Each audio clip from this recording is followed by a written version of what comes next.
T'as un livre pour moi, ben voilà. Bon. Alors, je vous présente Jean-Philippe. Ouais. Jean-Philippe.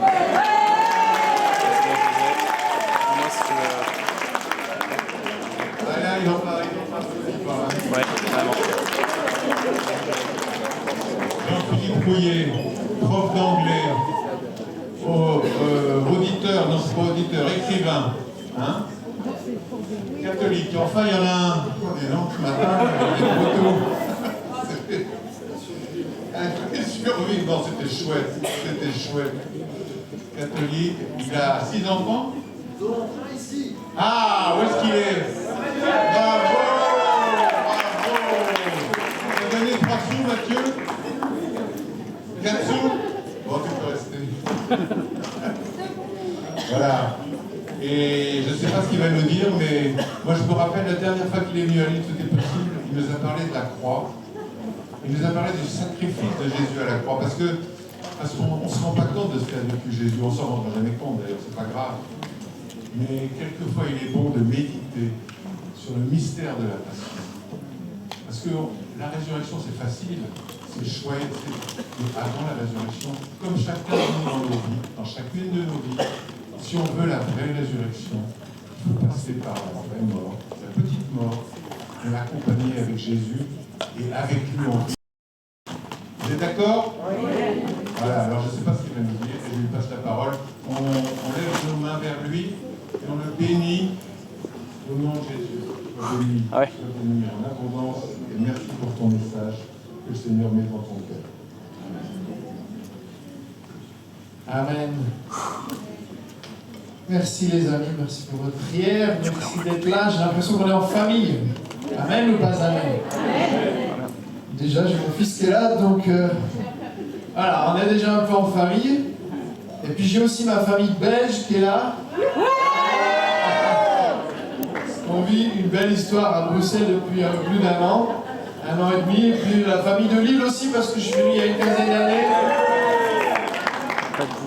Mais les amis, vous savez quoi, les réunions de famille, c'est pas toujours très reposant. Et ce matin, je sais pas où vous étiez à 3h du matin, mais à 3h du matin, quelqu'un a toqué à mon volet. Et en fait, à ce moment-là, avec ma femme, on s'est rendu compte qu'on n'avait pas ouvert la porte parce que notre fils, qui est serveur, revenait du bar à 3h du matin où il a travaillé. Donc à 3h du matin, c'était un peu le réveil. Pour attendre le taxi, j'habite en Vendée, et au bout d'1 quart d'heure dans la rue, il faisait 3 degrés à 5h du matin, je ne sais pas où vous étiez, moi j'étais dans la rue, et j'appelle mon copain, je dis ben, Antoine, tu arrives, il dit ah j'ai complètement zappé. Waouh, merci Seigneur, il va y avoir des choses bizarres. Je dis ben on fait quoi? Il me dit ben je t'envoie tout de suite quelqu'un. 10 minutes plus tard, son fils arrive, je lui dis il nous reste 30 minutes pour aller à la gare, il y a 30 km. Donc la voiture s'est transformée en fusée. On arrive au TGV, il a couru pour porter mon sac et moi aussi parce que sinon ça ne marchait pas. Ouais, ça marche. Je crois que j'étais le dernier embarqué dans le TGV, ça devient un peu pénible. La dernière fois c'était un avion, là Mireille, il y a toujours 2 minutes. Et j'arrive dans le TGV, je m'installe, je dis ah Seigneur merci, maintenant je vais dormir. Et là voilà qu'il y avait 2 minutes à chaque bout. Et au bout d'1 heure, c'était la petite section. On était en petite section dans le wagon, et ça courait dans tous les sens. Et oh, je dis, ah, Seigneur, je n'avais pas pensé à tout ça. Dieu merci, le train arrive, on arrive à l'île Europe, je me dis, ça y est, on vient me chercher, tout va bien. Et là, on passe dans le parking où tu as toutes les voitures, tu as une Porsche haute comme ça, tu as des Lexus et tout. Et on arrive, et devine quoi? La voiture ne démarre pas. Donc, on pose les sacs et me voilà commencer à courir et à pousser la voiture. Je dis, Seigneur, il y en a un, en tout cas, il a tout fait pour que j'arrive pas là. Et vous savez quoi? Il a perdu.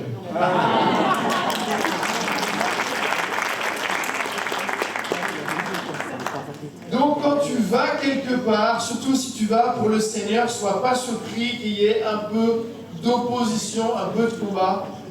Parce que telle est la vie des missionnaires depuis longtemps, en fait, depuis le ministère de Christ, on va dire, même avant.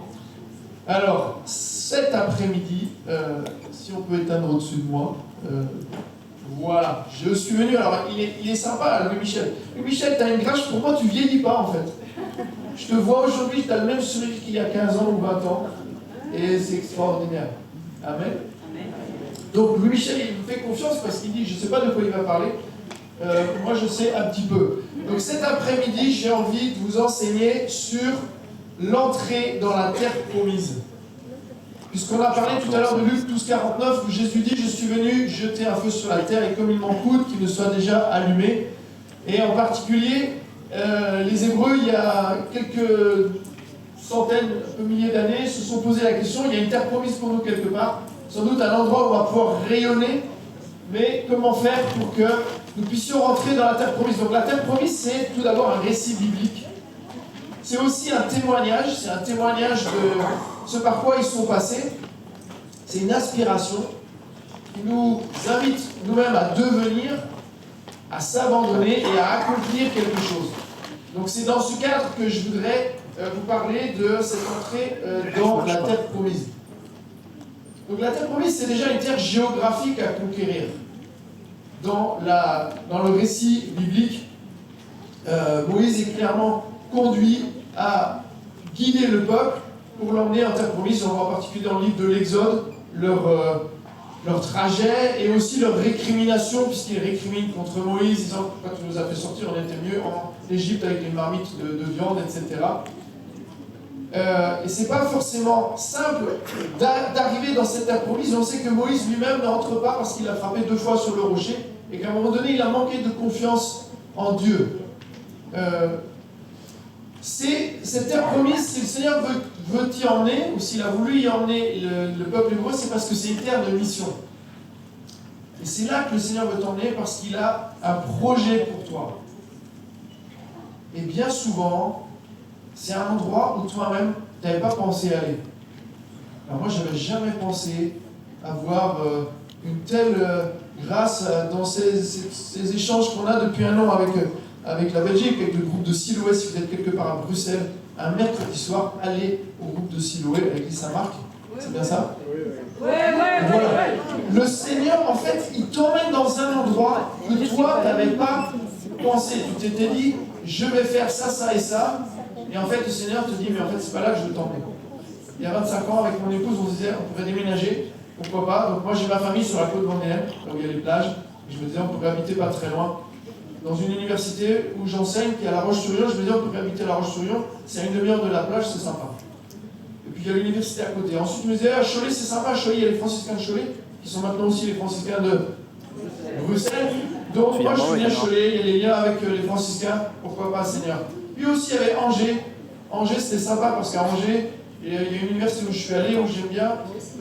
J'aime beaucoup cette ville. Et j'ai dit, Seigneur, je veux bien aller dans ces 3 endroits-là, mais surtout pas. Et je vais en venir. Tu veux qu'il soit plus à gauche, dans le cadre, il y a les à gauche ou à champs. droite là. Et puis, dans mon histoire, moi j'ai grandi avec une maman qui avait un cancer, qui était malade pendant 15 ans, et toute mon adolescence se résume à vivre avec une maman qui était très malade et un papa qui avait perdu son travail. Et c'était pour moi un endroit de souffrance, parce que c'est là que maman allait à l'hôpital, c'est là qu'elle était soignée, et finalement c'est là qu'elle est décédée. Et donc je me disais, et je disais au Seigneur, Seigneur, où tu veux, mais pas à Nantes. Et bien entendu, vous imaginez la suite, il y a 15 ans, on m'a proposé un boulot à Nantes, et où je me suis beaucoup investi, et vraiment, je vois vraiment que c'était l'œuvre du Seigneur que je sois dans cet endroit. Sauf que, dans ma tête, c'était pas là la terre de mission. Amen ou pas amen? La terre de mission, c'était dans l'endroit où j'avais choisi, où je me disais, ça c'est ma zone de confort. Me sors pas trop de là, Seigneur. Et il y a quelques années, j'attendais le bus, et je me dis, tiens, à côté, il y a cette église me rappelait vaguement quelque chose, mais parfois les souvenirs sont un peu intuitifs, ou on va dire presque inconscients. Et je rentre dans cette église, et je me dis, quand est-ce que je suis allé dans cette église? Ça me rappelle quelque chose, et là j'ai eu un flash, et cette église est l'endroit où je suis venu prier juste après le décès de ma mère.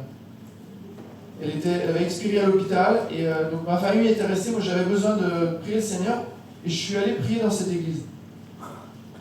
Et je me suis rendu compte que je prenais le bus assez souvent juste à côté de l'endroit où je devais me recueillir. Il n'y a que le Seigneur qui peut transformer un lieu de souffrance en un lieu de grâce et de mission. Amen. Amen. Et ça, c'était pas la terre promise Mais que j'avais pensé. comme avant, je pense. conquérir ou dans laquelle j'avais pensé que le Seigneur allait m'emmener. Et dans cette terre promise, il y a également la terre de ton cœur. Ça te parle, ça? La Bible commence dans un jardin. Et dans ce jardin, il y a voilà, la forme de jardin d'Éden. C'est aussi ce jardin qui est dans mon cœur où poussent des mauvaises herbes que moi-même, je n'ai pas toujours envie de voir ou de venir couper. Et dans cette terre de ton cœur, le Seigneur, il veut que tu puisses demeurer. Ouais, très bien. Parfait. Ça aussi, c'est une partie de ta terre promise. Parce que dans cet endroit, il veut te planter, il veut te faire grandir, il veut que tu sois en paix avec ton histoire, avec qui tu es, avec qui tu deviens. Le Seigneur ne te demande pas de devenir quelqu'un d'autre. Il te demande de le suivre pour que ce qu'il a semé dans ton cœur, ça produise du fruit, et que ça produise cette fécondité que toi seul peux produire. Donc ça, c'est notre chemin vers la terre promise, les amis. Et à partir de là, je voudrais qu'on lise ensemble quelques petits passages. Donc je suis dans Josué 1. Donc Josué est, je pense, celui qui... on ne s'était pas concerté avec Steve, je veux dire ça avant, parce que quand tu as dit que tu allais parler de Goliath tout à l'heure, j'ai bien rigolé. Tu veux revenir quoi? Parce qu'il y a aussi des géants dans la terre qui attendent le peuple hébreu. Hein. Donc Josué, je pense, c'est celui qui ne s'attendait pas du tout à être investi d'une mission dans le peuple en terre promise, puisque Josué avait été un peu le disciple de Moïse. Et voilà que Moïse ne peut pas entrer en terre promise dans l'Exode 30, et que c'est Josué qui prend la suite. Il est dit au livre de Josué, chapitre 1, on voit ces encouragements que Dieu a pour Josué. Il lui dit, nul ne tiendra devant toi tant que tu vivras. Dis-moi si l'expo est bonne. Seigneur, merci pour cette promesse. Je serai avec toi comme j'ai été avec Moïse. Je ne te délaisserai point, je ne t'abandonnerai point. Fortifie-toi et prends courage. Donc là, j'imagine, je suis Josué, je dis, Seigneur, je ne comprends pas vraiment tes projets. Comment ça se fait que ce n'est pas Moïse qui conduit le peuple en terre promise maintenant? Et maintenant, j'ai entendu sa voix et je suis rassuré. Amen. Fortifie-toi et prends courage. Et si vous regardez Josué 1,6, 1,7, fortifie-toi seulement. On a 1,9 à la fin de cette diapo, fortifie-toi. Et aussi 1,18. C'est répété plusieurs fois où Dieu lui dit, sois fort et prends courage. Qu'est-ce que Dieu fait quand il te conduit dans la terre promise ou dans l'endroit où il veut que tu ailles, malgré les oppositions, malgré le taxi qui n'est pas là, et la voiture qui ne démarre pas? Qu'est-ce qu'il fait, le Seigneur? Il t'encourage. Et il te dit, lâche pas l'affaire, c'est là que je veux que tu ailles. Et je te donne tous les éléments pour que tu saches vraiment que je suis avec toi et que moi, je ne t'abandonnerai pas. Amen. C'est toi qui mettras ce peuple en possession du pays que j'ai juré à leur père de leur donner. Fortifie-toi et prends courage, selon la traduction de votre Bible, en agissant fidèlement selon la loi de Moïse, que Moïse, mon serviteur, t'a prescrite. Ne t'en détourne ni à droite ni à gauche. Arrête de perdre du temps à papillonner à droite et à gauche en oubliant que le Seigneur t'emmène quelque part. Arrête de perdre du temps.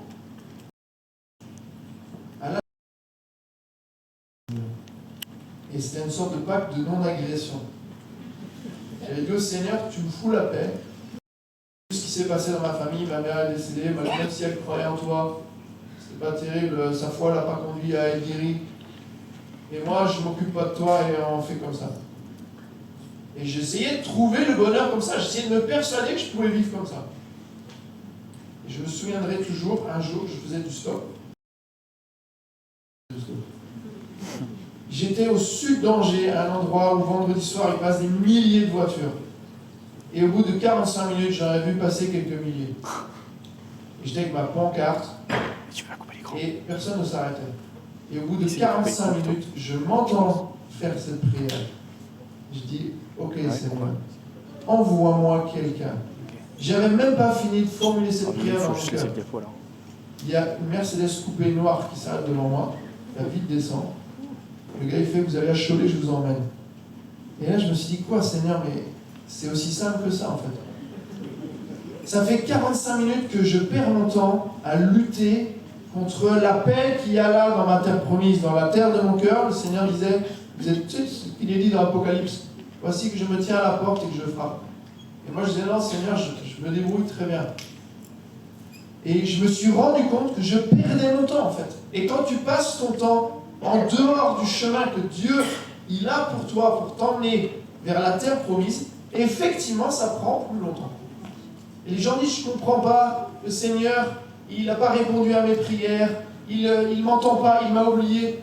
Mais si on essayait de faire l'inverse, si tu essayais de te dire, où est-ce que le Seigneur veut que j'aille? Et Seigneur, je veux bien y aller. Et là, tu lâches prise. Et là, Seigneur dit, ok, c'est ça que j'attendais depuis 45 minutes. C'est ça que j'attendais depuis 10 ans. C'est ça que j'attendais depuis 30 ans, que tu lâches prise. Et donc, partout où Josué va, il y a une onction de force, de volonté et de sécurité. Et ça, c'est important pour un leader ou un serviteur, si vous voulez l'expliquer autrement. Il y a une onction de force, de volonté et de sécurité. Tu sais que si Josué est là, il va faire le job. Tu sais qu'il ne va pas lâcher. Tu sais qu'il va encourager les autres. Tu sais qu'avec lui, il y a une espérance. Tu sais qu'on va pouvoir vraiment être solide dans les épreuves. Je vous fais un bref résumé des événements de Nombres 13 et 14. Donc, ils sont pas loin d'arriver sur la terre promise et il est décidé d'envoyer 12 émissaires. Ces 12 émissaires ont pour mission, comme émissaires, ils sont envoyés en mission, ils ont pour mission d'aller voir ce qui se passe en terre promise et de faire leur rapport pour le peuple. Voilà ce qui se passe. Caleb et Josué, on sait qui est Josué maintenant, et 10 autres vont quelque temps en terre promise. Ils reviennent avec des récits incroyables. Ils ont des récits merveilleux. Ils ont des grappes de raisins, avec des raisins gros comme des pommes. Ils reviennent avec des fruits, avec des récits en disant mais c'est incroyable, on a vu des paysages, on a vu des endroits, on pourrait semer, on pourrait vivre là, c'est extraordinaire. Mais, et là soudain, tout ce qu'on a entendu avant, ça disparaît. Il n'y a plus qu'un seul mot, vous voyez, qui est plus gros que les autres, qui est mais. Ah ouais, on était à un week-end. Il y avait Steve et Jean-Philippe et Bruno et Rulo. Mais. Et en fait, il n'y a plus que le mais. Et on oublie toutes les grâces qu'on a reçues. Et on se fait voler. Donc on va oublier le mais et on va se focaliser sur les grâces. Mais, disent les émissaires, il y a des géants. Il y a des Goliaths. Il y a des Amalécites, il y a des Hittites, il y a tous ces peuples qui sont là, qui ne sont pas là pour nous accueillir. Et qu'est-ce qui se passe à ce moment-là? Qu'est-ce qui s'installe? La peur, le doute, la division. On est revenu, en fait, il y avait des merveilles, il y avait des promesses, mais en fait, on est en train d'oublier des promesses, et on s'attache à nos peurs, on s'attache à quelque chose qui est peut-être réel, on va dire, ils sont réalistes, certes, mais il n'y avait pas que ça, en fait, dans le récit des émissaires. Et à ce moment-là, il y a une prédication de Caleb et Josué qui disent, mais vous oubliez ce qu'on a vu. Est-ce que vous vous souvenez? Est-ce que vous vous souvenez la joie qui était dans notre cœur? L'espérance qui était la nôtre? Que cette terre, elle est promise pour nous, et que maintenant, à cause de ces doutes, à cause des ennemis, on va renoncer. Résultat des courses, menace de lapidation. Waouh! Donc là, Josué et Caleb, vous avez poussé le bouchon un peu loin. On a le droit d'y croire, mais il ne faudrait quand même pas aller trop loin. Il ne faudrait peut-être pas trop croire à des choses extraordinaires. Les miracles, attention, c'est dangereux. Croyez pas aux miracles, vous allez être déçus. C'est ça, en fait, le langage. Hein? Amen ou pas amen? Et qu'est-ce qui se passe? On les menace d'être lapidés. Et finalement, une décision est prise. Okay? La décision est prise. C'est que on va y aller, mais tout le monde n'a pas le même héritage par rapport à la réaction et à ce qu'ils pensaient. Donc, si on reprend dans Caleb et Josué dans Nombres 13-14, ils ont vu la terre promise, comme les autres. Ils ont fait cette expérience des bontés de Dieu et des promesses qui les attendaient. Ils ont refusé de se laisser abattre.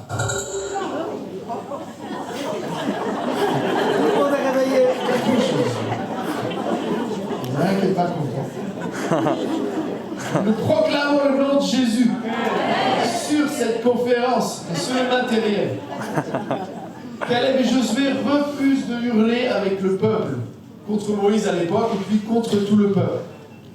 Ils encouragent le peuple à la conquête, ils sont prêts à combattre, même s'il y a des Goliaths et des Amalécites et des Hittites, ils sont prêts à combattre, ils sont prêts à risquer leur vie, ils vont sortir de leur zone de confort, même s'il y a peut-être des gens qui vont sacrifier, mais moi j'irai au bout. Et vous savez quoi? Et ça, peut-être, c'est ma partie préférée. Ils sont les seuls à survivre parmi les 12 émissaires. Les 10 autres sont morts. Les 10 autres sont morts et ne sont pas entrés en terre promise, les amis. Non seulement ils ont cru et ils ont tenu et ils ont été courageux, mais en plus de ça, leur vie, en fait, était en jeu. Rien de moins. C'était leur vie qui était en jeu. Donc, à partir de là, vous avez compris les récits bibliques et je voudrais avancer vers la manière dont ça peut nous toucher aujourd'hui. Qu'est-ce que c'est la terre promise? La première chose, c'est une promesse de Dieu à l'époque pour le peuple hébreu. Et aujourd'hui, cette terre promise dans laquelle Dieu veut t'envoyer, c'est une promesse pour ta vie. Sauf que cette promesse, c'est aussi une conquête. La terre promise n'est pas une sorte de club tranquillement, voilà, où tout va bien. C'est pas le club Med, si vous voulez. La terre promise, c'est une nouvelle vie, clairement. Parce que c'est un endroit où quelque chose va avoir lieu qui n'avait pas pu se passer auparavant. C'est un chemin unique, bien souvent. Parce que chacun de nous a une mission unique. Certes, on a une église, on est chrétien et on suit un seul maître qui est Jésus notre Seigneur et Sauveur, mais chacun de nous a un appel unique. Amen. Les endroits où Dieu t'envoie, ce n'est pas les endroits où je suis envoyé. Parce que toi, tu as la terre promise et le rayonnement qui va avec. C'est un défi. Et je crois, dans ce défi, il y a quelque chose de la part d'une folie. Vous voyez ce que dit 1 Corinthiens 1,26, où il est dit « Ce qu'il y a de fou dans le monde, voilà ce que Dieu a choisi. Il n'est pas mis ce qu'il y a de sage dans le monde, ou ce qu'il y a de raisonnable dans le monde. » Amen ou pas amen? Donc Dieu ne cherche pas les raisonnables. Il ne cherche pas forcément les gens qui se sont entourés de toutes les sécurités. On est en 2025, en 2017, en 2007, quand on a fait un grand rassemblement à Saint-Laurent-sur-Seine, la première année, on s'est retrouvé à 2000 alors qu'on devait être 800. On a loué un immense chapiteau, je vous le fais en 2 minutes. On a fait un immense chapiteau, on est parti avec 38 000 € de frais en caisse et on avait 0 dans trésorerie. 0. Et notre secrétaire, en fait, il travaille dans une banque. Et il dit, incidemment, dans une AG, il dit, mais en fait, on fait quoi si on ne rentre pas dans nos frais? Je dis, en fait, ça fait même pas partie de ce que j'imagine. J'ai même pas pensé à ça. On va rentrer dans nos frais, on marche sur la parole de Dieu. Réponse, je ne peux pas fonctionner comme ça. Il démissionne. Voilà. Donc, en fait, tu vas vivre quelque chose qui va déranger les gens. Et il y a des gens pour qui ton attitude, elle est trop radicale. Elle est trop extrême. Mais en fait, excusez-moi quoi, l'exemple de Caleb et de Josué, il est radical. Ils n'ont pas dit, bon, peut-être qu'on va écouter vos explications, on va discerner. Caleb et Josué, ils ont vu la terre promise, ils refusent de croire que Dieu ne va pas accomplir sa promesse. Et enfin, j'aime bien cette expression, c'est un rêve réalisable. C'est un rêve réalisable. On a tous eu des rêves dans notre enfance, et parfois on a cessé d'y croire. Peut-être, évidemment, si ton rêve c'était, je sais pas, d'aller sur la Lune, c'est pas facile de le réaliser. Mais peut-être que à un moment donné, tu t'es dit, si un jour j'ai de l'argent, j'achèterai un télescope et j'inviterai les enfants du quartier en regardant les étoiles. Et j'ai transformé mon rêve en réalité. C'est un rêve réalisable. Et le Seigneur, il ne veut pas que tu rognes là-dessus. Ce que la terre promise n'est pas. La terre promise n'est pas le jardin d'Éden, les amis. C'est pas le jardin d'Éden où on vit pour l'éternité. C'est pas un dû. Dieu ne doit rien, en fait. Il nous donne tout. Il donne son Fils. Quand le Fils a tout donné, il nous donne son Saint-Esprit. La seule chose que Dieu fait, c'est qu'il se donne. C'est pas une abstraction. C'est pas un concept intellectuel difficile à comprendre. C'est pas un labyrinthe dans lequel tu vas te perdre. Dieu te dit pas, ah voilà, je t'emmène vers un lieu, mais tu vas voir, c'est très difficile d'y aller, tu risques de te perdre, je ne sais même pas si tu vas y arriver. Peut-être que tu devrais en fait ne pas y aller. Amen. C'est pas le langage de Dieu, ça. Dieu te dit, je t'emmène quelque part, il y a une destination, tu ne marcheras pas seul, même s'il y a des obstacles. Et je te promets que je serai toujours là. C'est pas un lieu uniforme où on ne pourrait jamais discerner là où on en est. Sur ce chemin, il y a des étapes. Sur ce chemin, il y a des étapes. C'est pas une illusion, c'est pas quelque chose auquel tu aurais cru, et c'est pas non plus une obligation, parce que Dieu te laisse libre en fait. Dieu a dit à Abraham, quitte ton pays pour le pays que je te montrerai, il lui a pas dit, tu es obligé de. Donc Dieu en fait t'invite en permanence, et il te dit, si tu veux bien marcher avec moi, on va faire un truc génial ensemble. Après, c'est à toi de voir. Je vous le fais d'une autre façon. Amen ou pas amen? Là, je suis en train de lutter contre la pizza qui est en train de faire le job dans notre estomac, là. Bien cool dans les côtes de ton voisin. De tous ceux qui voudraient dormir, là. Je vais dénoncer le mensonge de la digestion. Comment entrer dans sa terre promise? La première chose, crois aux promesses de Dieu. Qu'est-ce qui t'empêche d'y croire? Qu'est-ce qui t'empêche de croire que c'est possible, que Dieu va réaliser ses promesses dans ta vie? Tu te sens indigne? Tu crois que ton péché est celui de Judas? Tu as refusé la miséricorde de Dieu? Tu crois que le bras de Dieu n'est pas assez puissant? Qu'est-ce qui t'empêche d'y croire? Ne te décourage pas, parce qu'il y a toujours des gens... En fait, vous savez quoi? Dieu passe son temps à t'encourager, et le monde aime bien essayer de nous décourager. Je me souviens de ce lundi où je remontais, d'où j'étais Mathieu, je remontais entre l'église Saint-Clément et le SDIS là, pour aller au bus. J'étais arrivé au bout du jardin des plantes. Et je vois arriver le bus, le C1 sur la gauche, au feu. Et je me dis, c'est pas vrai, faut pas que je rate ce bus. C'était lundi matin, c'était l'hiver, il pleuvait. J'avais mon sac. Et là, je me dis, je ne peux pas rater ce bus.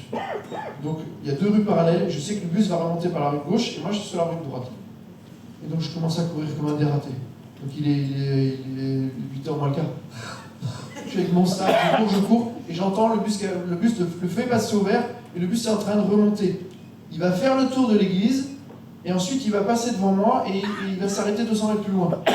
J'arrive en haut de la rue, je vois qu'il passe devant moi, mais je sais que j'ai encore une petite chance parce qu'il va s'arrêter à l'arrêt de bus juste après. Je cours encore comme un fou, j'ai plus de souffle. J'arrive, le bus, les portes sont en train de se fermer et je tape au bout. Le bus s'arrête, j'arrive et le gars, il me voit, vous savez ce qu'il me dit? Il me dit, je vous ai vu au feu, mais je ne croyais pas que vous alliez y arriver. Le monde attend que tu te casses la figure, en fait. Le monde attend que tu te casses la figure pour te dire, tu vois, je te l'avais bien dit. Ah, vous avez déjà entendu ça? Tu vois, je te l'avais bien dit, ça ne sert à rien d'y croire. Et Dieu, en fait, il fait l'inverse. Dieu te dit, tu vois, je t'avais dit que c'était possible. Amen. Je t'avais dit que tu avais raison de t'accrocher. Applaudissez le Seigneur.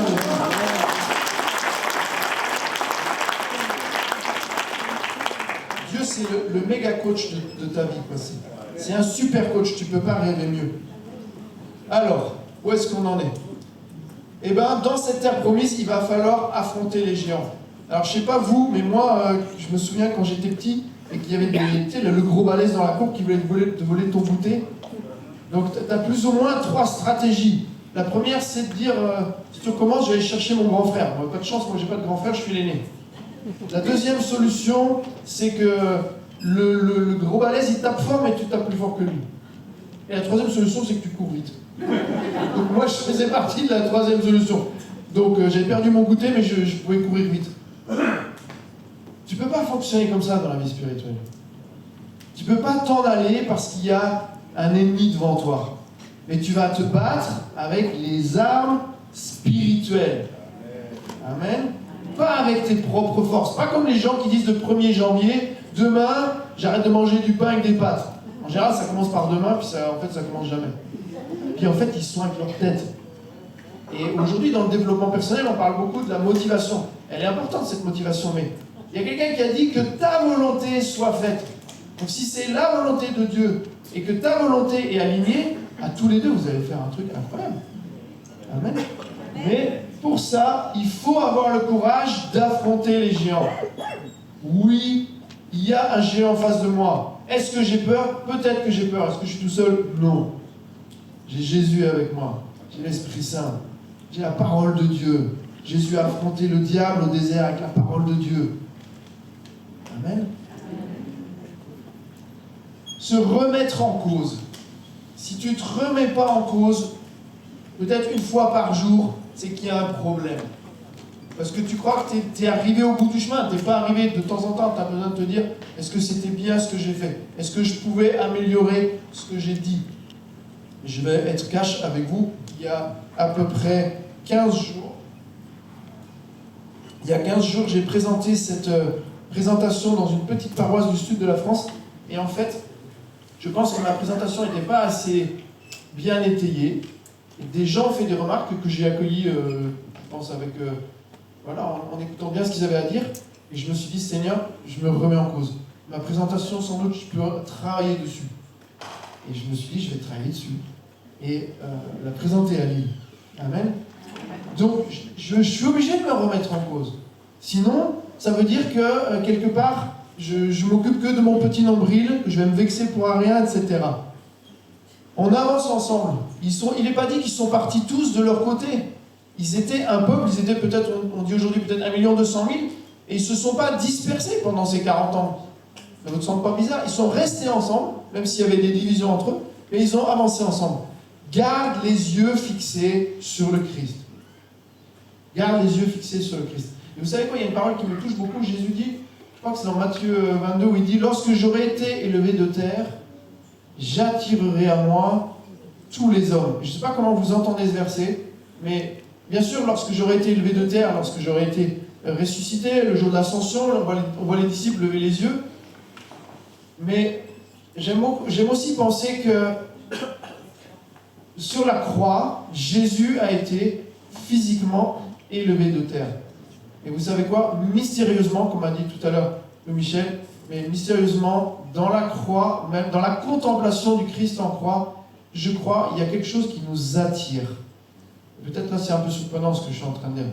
Il y a quelque chose qui nous attire dans le sacrifice ultime du Fils de Dieu, qui a donné sa vie, qui a souffert plus qu'aucun nous sur terre ne souffrira jamais, qui a tout donné, son sang, toute l'eau qui était en lui, et qui fait qu'aujourd'hui, en fait, on est d'une manière attiré par le Christ sur la croix.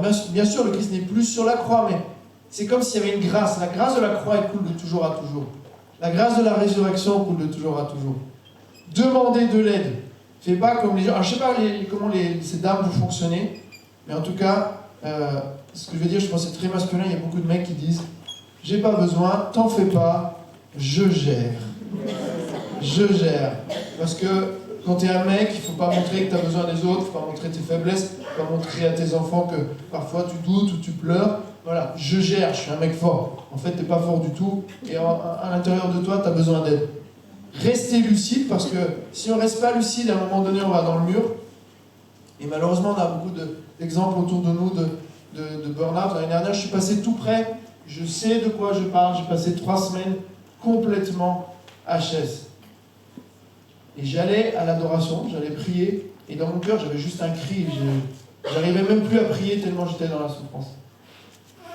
Parce que je pense que j'étais allé trop loin dans la fatigue, j'étais allé trop loin, j'avais fait à un moment donné 7 missions en 18 jours, en plus d'un travail à plein temps d'enseignant.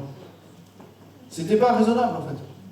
Donc quand on manque de lucidité sur soi-même, on perd de vue les grâces que Dieu veut déverser dans notre vie. On va tomber et se relever. Le but, c'est pas qu'on passe notre temps à s'accuser. C'est que si on a les yeux gardés sur le Christ, si on a les yeux fixés sur le Christ, eh ben, il va nous dire, mon fils, ma fille, relève-toi. Le chemin n'est pas terminé. Amen. Et enfin, le 7e jour, se reposer. C'est pas juste que vous avez le droit de vous reposer le 7e jour. C'est, vous devez vous reposer le 7e jour. C'est un principe biblique. Je me repose le 7e jour. Alors moi, des fois, je galère un peu parce que j'ai des paquets de copies.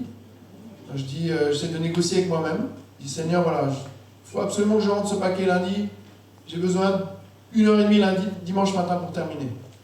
Puis après, je vais finir le reste. Je ne vais pas passer ma journée. Idéalement, il faudrait absolument rien faire. En tout cas, dire, Seigneur, ce jour, il est à toi et je te le confie.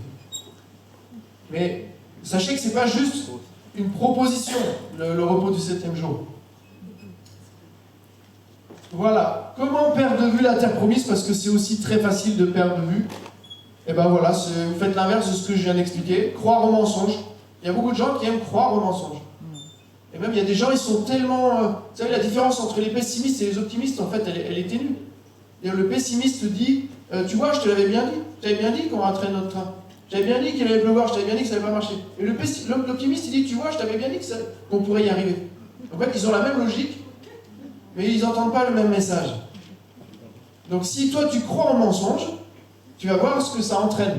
Se décourager parce que finalement, au bout d'un moment, on a perdu de vue la terre promise et on a écouté que les mensonges de ceux qui disaient « ça ne marchera pas, laisse tomber, arrête d'y croire ». Voilà.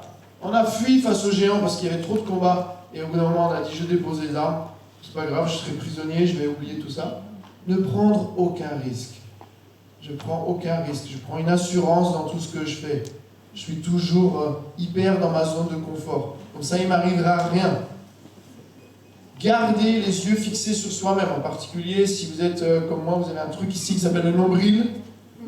Et des gens passent plus de temps à regarder leur nombril qu'à regarder vers la croix. Niez ces fragilités. Tout va bien, je gère. Vous voyez ce qui se passe dans Luc 8, dans la tempête apaisée?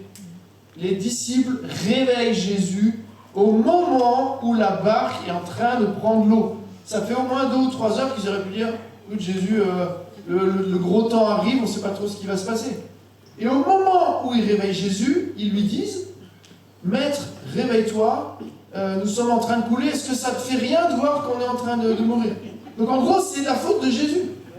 Et tout ce temps-là, qu'est-ce qui les empêchait de se tourner vers lui? Ça, en tout cas, c'est très masculin. Je ne sais pas si c'est féminin.